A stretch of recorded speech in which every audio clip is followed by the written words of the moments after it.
राम का पहला युद्ध और सामने आई एक ऐसी राक्षसी जिसे देखकर सब कांप जाते। विश्वामित्र राम और लक्ष्मण को उनके महल से अपने आश्रम ले आए। राम और लक्ष्मण, अब मेरी बात ध्यान से सुनो। यहाँ एक राक्षसी है, ताड़का, जो हर बार मेरे यज्ञ को तोड़ देती है। ताड़का सुकेतु की पुत्री थी और वह हजारों हाथियों के समान बलवान थी। बल के साथ साथ उसकी सुंदरता के चर्चे भी चारों दिशाओं में फैले हुए थे। उसका विवाह सुंध से हुआ। सुंध शुरू से ही राक्षस प्रवृत्ति का था। वह हमेशा धर्म के विरुद्ध जाकर काम करता था। विवाह के बाद उसने 2 पुत्रों सुबहु और मारीच को जन्म दिया। एक बार सुंध ने बिना किसी कारण के ऋषियों पर आक्रमण कर दिया।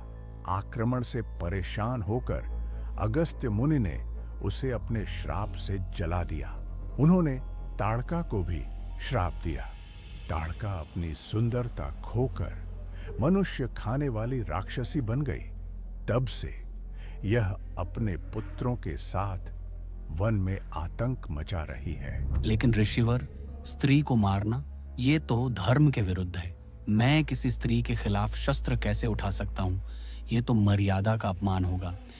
राम, मर्यादा के लिए कठिन निर्णय लेने पड़ते हैं। ताड़का सिर्फ एक स्त्री नहीं, अधर्म का प्रतीक है। तुम्हारी धरोहर तुमसे ही रक्षा मांग रही है। विश्वामित्र ने अपनी बात पूरी भी नहीं की थी कि तभी ताड़का ऋषियों को परेशान करने के लिए वहां आ पहुंची। लक्ष्मण ने धनुष उठा लिया। राम ने अपना पहला बाण छोड़ा।